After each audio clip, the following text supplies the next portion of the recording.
ವಿಪಕ್ಷಗಳಿಗೆ ಯಾವ ರೀತಿ ಟಾಂಗ್ ಕೊಡಬೇಕು, ವಿಪಕ್ಷಗಳನ್ನು ಯಾವ ರೀತಿ ಎದುರಿಸಬೇಕು, ವಿಪಕ್ಷಗಳಿಗೆ ಯಾವ ರೀತಿ ತಿರುಗುಬಾಣ ಹೂಡಬೇಕು ಅನ್ನುವ ನಿಟ್ಟಿನಲ್ಲಿ ಆಡಳಿತ ಪಕ್ಷ ಇದ್ದೇ ಇರುತ್ತೆ. ಅದಕ್ಕೆ ಪೂರಕವಾದಂತಹ ಸುದ್ದಿ ಇದೀಗ. ವಿಪಕ್ಷಗಳಿಗೆ ಶಾಕ್ ಕೊಟ್ಟ ಡಿಕೆ ಸರ್ಕಾರ. Big twist. ಓಕೆ, ಯಾವ ವಿಚಾರಕ್ಕೆ ಟ್ವಿಸ್ಟು, ಯಾವ ವಿಚಾರಕ್ಕೆ ತಿರುಗುಬಾಣ ನೋಡ್ತಾ ಹೋಗೋಣ. ಡಿಕೆ ಸರ್ಕಾರದ ವಿರುದ್ಧ ಭಾರತೀಯ ಜನತಾ ಪಕ್ಷ ಹೋರಾಟಕ್ಕೆ ಮುಂದಾಗಿದೆ, ತಯಾರಿ ಮಾಡಿಕೊಂಡಿದೆ. ಬಿ ನಾಗೇಂದ್ರ ವಿಚಾರದಲ್ಲಿ ಪ್ರತಿಭಟನೆಗೆ ಭಾರತೀಯ ಜನತಾ ಪಕ್ಷ ಪ್ಲಾನ್ ಮಾಡಿಕೊಂಡಿರೋದು ಈಗಾಗಲೇ ಬಟ ಬಯಲಾಗಿದೆ. ಆದರೆ ಇದಕ್ಕೆ ಸದ್ದಿಲ್ಲದೆ ಟಕ್ಕರ್ ಕೊಟ್ಟಿದ್ದಾರೆ ಡಿಕೆ ಶಿವಕುಮಾರ್. ಸಂಪುಟ ಸಭೆಯಲ್ಲಿ ಸಿಎಂ ಡಿಕೆ, ಹೋಮ್ ಮಂತ್ರಿ ಪಿಕೆ. Big plan. ಕೆಲವೇ ಕ್ಷಣಗಳಲ್ಲಿ ಸಮ್ಮತಿಯ ಮುದ್ರೆ ಒತ್ತಿ ಬಿಜೆಪಿಗೆ ಶಾಕ್ ಕೊಡುವಂತಹ ಎಲ್ಲ ಲಕ್ಷಣಗಳು ಕಾಣ್ತಾ ಇದ್ದಾವೆ. ಆ ಒಂದು ನಿರ್ಧಾರ ಬಿಜೆಪಿಯನ್ನ ಗೊಂದಲಕ್ಕೆ ತಳ್ಳಿದೆ ಕೈ ಸರ್ಕಾರ. ಏನದು ಡಿಕೆ ಸರ್ಕಾರದ ಆ ನಿರ್ಧಾರ? ಬಿಜೆಪಿಗೆ ಗೊಂದಲ? ನಿಮ್ಮ ಅಶ್ವವೇಗ ನ್ಯೂಸ್ನಲ್ಲಿ big big big political exclusive update. ಹೌದು, ಬಿ ನಾಗೇಂದ್ರ ವಾಲ್ಮೀಕಿ ನಿಗಮ ಮಂಡಳಿಯಲ್ಲಿ ಕಳಂಕಿತ ಆರೋಪಿಯಾಗಿದ್ರು, ಸೆರೆವಾಸವನ್ನು ಕೂಡ ಅನುಭವಿಸಿದ್ರು. ಈಗ ಷರತ್ತಿನ ಅನ್ವಯ ಅವರು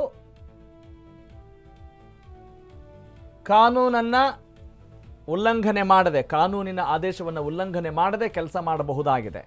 ಈಗಾಗಲೇ ಅವರು ದೆಹಲಿಗೆ ತೆರಳಿದಾಗ ಒಂದು ದೊಡ್ಡ ಮಟ್ಟದ ಸುದ್ದಿಗೆ, ಸಂಚಲನಕ್ಕೆ ಸಾಕ್ಷಿಯಾಗಿತ್ತು ಅವರ ಆ ಒಂದು ನಡೆ. ಕಾರಣ ಏನು?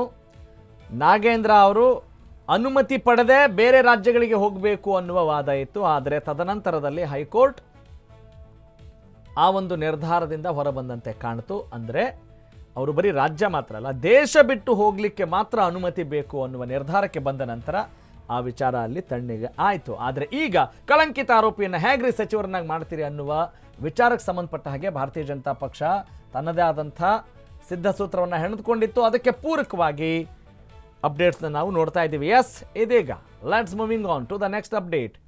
ಶಾಲಾ ಕಾಲೇಜುಗಳಲ್ಲಿ ಯಾವುದೇ ಕಾರ್ಯಕ್ರಮಕ್ಕೂ ಅನುಮತಿ ಕಡ್ಡಾಯ. Okay, very interesting. ಹೊಸ ಸರ್ಕಾರ ಬಂದಾಗಿನಿಂದ, ಅಂದರೆ ಡಿ ಕೆ ಶಿವಕುಮಾರ್ ಅವರ ಸಾರಥ್ಯದಲ್ಲಿ ಬರ್ತಾ ಇರುವಂಥ ಸರ್ಕಾರ, ಈ ಮೂಲಕ ಪರೋಕ್ಷವಾಗಿ RSSಗೆ ಟಾಂಗ್ ಕೊಡ್ತಾ ಇದೆಯಾ ಕಾಂಗ್ರೆಸ್ ಸರ್ಕಾರ? ಮುಖ್ಯಮಂತ್ರಿ ಡಿ ಕೆ ಶಿವಕುಮಾರ್ ನೇತೃತ್ವದ ಸಂಪುಟ ಸಭೆಯಲ್ಲಿ ಮಹತ್ವದ ನಿರ್ಣಯ. ಎಲ್ಲಿಯೂ RSS ಹೆಸರನ್ನ ನೇರವಾಗಿ ಹೇಳದೆ ಡಿ ಕೆ ಸರ್ಕಾರ ಟಕ್ಕರ್ ಕೊಟ್ಟಿದೆ ಅಂತ ಹೇಳಬಹುದಾಗಿದೆ. ಈ ಬೆನ್ನಲ್ಲೇ ಗೊಂದಲಕ್ಕೆ ಸಿಲುಕಿದ್ದಾರೆ ವಿಪಕ್ಷದ ಭಾರತೀಯ ಜನತಾ ಪಕ್ಷದ ನಾಯಕರು. RSSಗೆ ಮೂಗುದಾರ. ಸರ್ಕಾರದ ನಡೆ ಖಂಡಿಸಿ ಹೋರಾಡಬೇಕು ಅಥವಾ ನಾಗೇಂದ್ರ ಅವರನ್ನ ಮಂತ್ರಿ ಮಾಡಿದ್ದನ್ನ ವಿರೋಧಿಸಿ ಪ್ರತಿಭಟನೆ ಮಾಡಬೇಕಾ, ಹೋರಾಟ ಮಾಡಬೇಕಾ, ಪ್ರಶ್ನೆ ಮಾಡಬೇಕಾ ಅನ್ನುವ ಪ್ರಶ್ನೆ ಈಗ ಎದುರಾಗಿದೆ. ಈ ಬಿಲ್ ಮಂಡಿಸಿದ್ರೆ ಗದ್ದಲ ಗ್ಯಾರಂಟಿ. ಯಾವುದು? ಶಾಲಾ ಕಾಲೇಜುಗಳಲ್ಲಿ ಯಾವುದೇ ಕಾರ್ಯಕ್ರಮಕ್ಕೂ ಅನುಮತಿ ಕಡ್ಡಾಯ ಅನ್ನೋ ವಿಚಾರ. ಹಾಗಾಗಿ ಈಗ ಏನ್ ಮಾಡುತ್ತೆ ವಿಪಕ್ಷ? ಯಾವುದನ್ನ ವಿರೋಧಿಸಿ ಪ್ರತಿಭಟನೆ ಮಾಡುತ್ತೆ? Yes, let's reveal the story on Ashwavega team. Okay, ಶಾಲಾ ಕಾಲೇಜುಗಳಲ್ಲಿ ಯಾವುದೇ ಕಾರ್ಯಕ್ರಮಕ್ಕೂ ಕೂಡ ಅನುಮತಿ ಕಡ್ಡಾಯ. Permission is mandatory. ಯಾಕೆ ಈ ವಿಚಾರ ಬರ್ತಾ ಇದೆ ಅಂತ ಹೇಳಿದರೆ, ಈ ಮುಂಚೆ ರಾಷ್ಟ್ರೀಯ ಸ್ವಯಂ ಸೇವಕ ಸಂಘಕ್ಕೆ ಸಂಬಂಧಪಟ್ಟ ಹಾಗೆ, ಅವರ ರಿಜಿಸ್ಟ್ರೇಷನ್ಗೆ ಸಂಬಂಧಪಟ್ಟ ಹಾಗೆ ಬಹಳ ದೊಡ್ಡ ಮಟ್ಟದಲ್ಲಿ ಚರ್ಚೆ ಆಯಿತು. ನ್ಯಾಷನಲ್ ಮೀಡಿಯಾಗಳಲ್ಲೂ ಕೂಡ ದೊಡ್ಡ ಮಟ್ಟದಲ್ಲಿ ಸದ್ದಾಯಿತು, ಸುದ್ದಿ ಆಯಿತು, ಚರ್ಚೆಗೆ ಗ್ರಾಸವಾಯಿತು.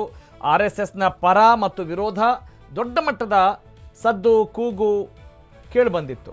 ಪ್ರತಿಯೊಬ್ಬರು ಕೂಡ ಯೋಚನೆ ಮಾಡುವ ಹಾಗಾಗಿತ್ತು.